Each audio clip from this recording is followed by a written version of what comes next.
In my last video, I talked about the programs and the VTTs that I use to digitize my game, not only as a DM, but also as a player.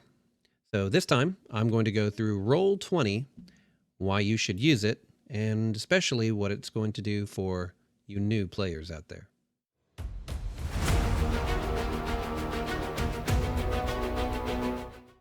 So this is Roll20 when you first go to create an account. Roll20's come a long way since we first started using it a handful of years ago. And though I have stepped away from using it for part of my online games, we still use it for our in-person games as well as whenever we advise new people to get into either playing online or whenever we want to help them create a character themselves. Now, Roll20 comes with several subscriptions. For the most part, we have always used the free one. We have paid a little bit before. The biggest thing that you get out of paying for your subscription with Roll20 is going to be one, dynamic lighting, which is great for your players. It gives them a little more integration. They feel more inside of your scene. You can do this. You can create lighting effects outside of Roll20. You can change the lighting in your maps before you upload them. So if you don't want to pay for it, I went years without it. It's not a big deal. The storage is pretty good, being that it allows you to not have to worry about how much you've uploaded. And that's something that's bit me multiple times as we were going through mini level campaigns, going through books and different adventures with the same characters. Now, one thing about Roll20 that I really like and I try and get people into is creating a character. This is going to help the new players create a character with the use of the Roll20 Charactermancer. And not only will this help you walk through, but there is an entire wiki, groups out there, and they have an entire informational sheet which will walk you through creating a character using their program. Usually whenever we do it, I use the standard array. With new players, I do this because it is easier than having them use a point by like you see here. Point by allows you to customize your characters more, but whenever we get new people into it, I usually just give them an array, which is standard, and that way they don't have to deal with it. It's a little bit easier for them to just put a number down when they first create a character.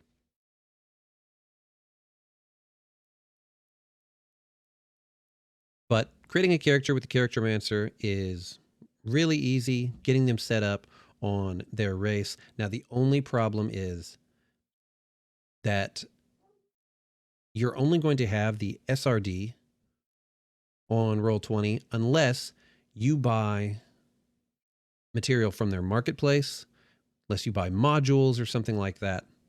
You can do custom when it comes to races, and you can add your own things when it comes to class and add custom if you want to input all of it. So if you pull up a class that's not in here or an option, you can add custom things as you go along. It's real easy, but a lot of people, especially if you're just starting an SRD game, try and ease new people into it. Real easy at getting people in, teaching them what backgrounds are, what equipment does, spells, feats. And so that is usually what I recommend whenever I get new people into it. This, when it comes to playing the game with your players, is what you're going to see as a DM. This allows us to have our maps here. This is going to be the scenes that we have created, and you can create new pages, add folders. You'll have access to the width and height. You can change the measurement type depending on the game you're on. The square or hex, whatever you prefer. Fog of War if it's on. This will change what your players are going to see by sliding this over to a new screen, a new page. And speaking of Fog of War, if you have Fog of War on and you first put players onto your map, this is what they're going to see. They're going to see their character's name tag, They'll see their bars if you have them set up so that they have a completely black screen. Reason for this is you've not revealed anything to them yet. One of the things about Roll20 is you, as a DM, is going to have to reveal what your characters see. So you will reveal what they have access to. This can be a little troubling for some people depending on different visions and torches. We did it for years. You'll get used to it. And one thing that I used a lot of, especially when it came to doors, characters, was the polygonal vision. Left click, right click. And it allows you to give them minimal view as they pie into a room. And then whenever they're ready for it, you can reveal the entire area as they step in. Now, these bubbles are going to relate to their character sheet. Now, this one is actually for a Pathfinder game, but see, you have their stats, and it's going to be very similar regardless to which game type or setting you're using. And you designate a setting, whether you're going to be playing 5e or something else, as well as your character sheet. But the circles above them that are different colored, you can not only change the color, change what it is, but you can change what it represents. CMD is something in your Pathfinder games. AC, everyone's got. HP, everyone's got. And it shows your max. It is linked, like I showed you, to the character sheet itself. So as you add items, which all have their own AC and everything to your character, either regardless of the type of game it is, then you're going to have these change. So it's an easy reference for the most common things that you're going to see. Other things you can do is if your character happens to have an aura, you can give it to them. Your characters have symbols that you use if you want to either kill them off or if you want to give them some kind of ailment. And speaking of which, comes to your characters, not just being able to edit the image and everything like that and edit your backstory, but also one of the main reasons that I do love the VTT systems is how all your information is stacked, and as a GM, how I can look and I can see where all of your AC comes from. If you entered anything incorrectly and you're missing things to your numbers, I don't have to do the math in my head. If some of your players, like I've had before, add things up, they don't put it out on their sheets like they should, so it's hard to find. But it will show you your saves or anything from your equipment, notes that you have on your different magical items. And when you get into more advanced games, it is extremely helpful because not only can I see where all the AC comes from, but you can customize your attacks on the VTTs for multiple different attacks, multiple different damage types that you add to it, which is fantastic because this character, which is a 20th level monk, belonged to my wife. And as I've said probably in a couple videos already, this character could get up to 145 dice one turn. And so even when we played in person for the end of this campaign, going from 17 to 20, we allowed her to play it on this because it just took way too long to do all the math and keep up with everything. But it shows where all your strength comes from, different decks, items. One of the main things that I do love about it, and I love about most VTTs whenever it comes to this, is buffs. Buffs and conditions. Applying one of these will automatically take away your AC, as you can see, adjust it, and with Roll20, like some of your others, there's a little bit of a coding system to them. You have to put in what the mods specifically mention, like this right here, to get it to go to your melee damage bonus. Same thing with your armor class instead of deflection. It's going to allow you to put things on your character if you need and take them off. You don't have to do any extra math for it. It will help to keep everything easier. And since we all have these numbers above our heads, as your AC and HP change, depending on what conditions you have, you're going to be able to point them out, and your GM will be able to see them easier. I don't have to look at your character sheet, and it will make combat go much faster, which is one of the big drags that we as players have to worry about. Easy when you add equipment for Foundry, or it's easy when you add equipment. And as you can see in a 5e game, it is going to be put in many of the same ways. Your equipment is going to add to your AC. And this is just a character sheet. This is the first time we ever used this, but they have other kinds as well.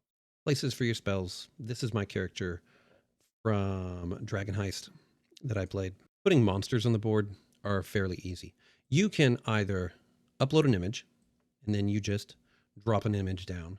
For a devil, they have token generators all over. You can also go to their compendiums, and you can put in something like goblin, and even this one already has an image put down for it.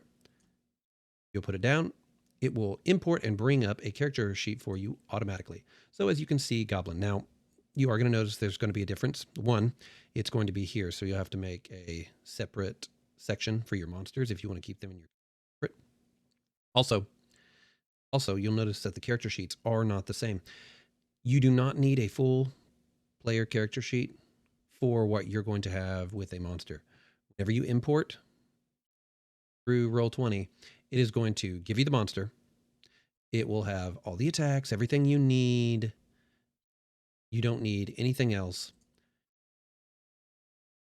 Now, there will be some times where, say, you want to bring in something else. And as you can see, it is not an image. It is still going to import. This is all from the SRD. You have plenty to work with for many levels, 14. You see you've got everything you need for your adult dragon, including legendary actions and everything. You've got your bio with your traits. This is everything you need. The only difference is we've got to add our own image and adjust the size of the token itself. And that's all you have to do to adjust the size, to add your own image, and that's pulling straight from the SRD. No problems. Fine. A lot of times, I would actually use my note-taking app, which would be Notion, to put mentions for my monsters that I was going to use, and then I would either add hyperlinks if I wanted to just bring them up. This is from a 20th level Pathfinder game. I would also put tabs in here so that I would have the exact same information that you get from your character sheet that gets imported. The only difference is if it doesn't have the information I want, or it doesn't have the monster that I want, that's not in an SRD, then I'm going to import it into something like this or in short form so that I can reference this, while I'm playing on Roll20, and then I can just roll dice as I need, use the dice rollers, and function it that way without having to even have a full character. I can still put the HP and the AC of whatever I've got fighting my players, and this allows me a quick reference so that I don't have to worry about writing everything down. I can change this as we go, and it's going to subtract, add, HP, whatever I want it to represent, so that I can keep everything on the board easier. And I don't have to worry about either messing up tokens. I just make reference to the attacks and defenses, any special defenses that a dragon or another character might have whenever it's necessary. This is way that I always did my games with Roll20 just to make it easier, and it made it extremely fast to be able to set up maps for my players. Maps, quite easy for us to fix because everything's an image. First thing you want to make sure is that you're on the right layer. Over here, you should be able to see tokens, GM, map. Tokens is going to be what your players are on. Your players are always on token layer. As a GM, we're on a token layer right now because we're dealing with tokens that are able to interact with our players. If we go to the GM layer, that is something that is invisible. As you can see, she cannot see the guy standing here. We can right click, put him on the token layer. Now he's visible. It's a great way to keep things in rooms so that your players can't see them, and they're only revealed when they step into the room so that you can begin the encounter. Map. The map allows us to put a map down, which is at the bottom of all of our layers. So we can go to map, take this little guy. We can adjust page size, fit to page. And there you go. And we can adjust the grid size if we need to.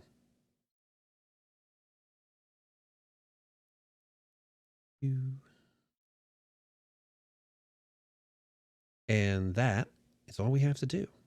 You can grab hold of your image and move it around if you need to. But this is actually from my Avernus game. Witchy Witch Adventures, Patreon. There you go. But that is as simple as it is. You now have a map down for your players. It's either already been created or maybe you want to spend some time and make your maps yourself. It's just that easy. Then whenever you're ready, bring your players over.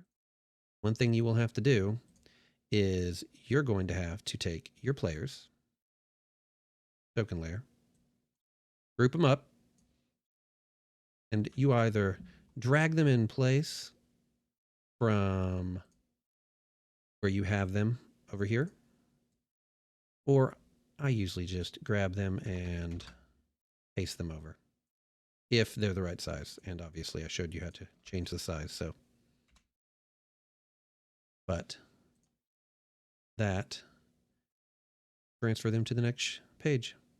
And of course, you'll also, if you have the Fog of War set, you'll have to start revealing the map as they move through it.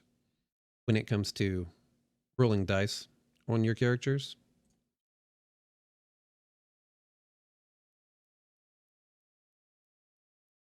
all your players are going to have to do when they need to roll a check, going to be click it, and it will give you a roll with all of their normal modifiers on it. And you can see what the quarry and what the modifiers are for it. At GM, it's fantastic. Same thing for whenever it comes to rolling their attack.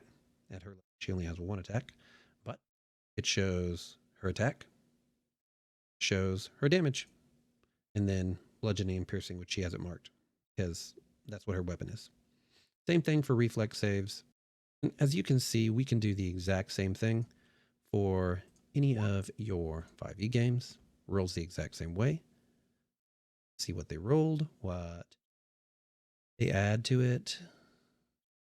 You've got long and short rest buttons. Usually you have advantage, disadvantage, normal whenever you roll. You can create attacks for your weapon so that you got the attack, and if it hits, you've got your damage directly below it. Just makes it extremely simple. Fantastic. Out of all the VTTs, I recommend Roll20 when it comes to being free and just getting someone into it. If you have any comments or I missed anything, tell me below. If you like this video, check out my others. Don't forget to hit the like and subscribe button. If you have any tips or requests, drop them in the comments below. And until next time, may your crits be epic, your adventures legendary, and your gaming table filled with laughter.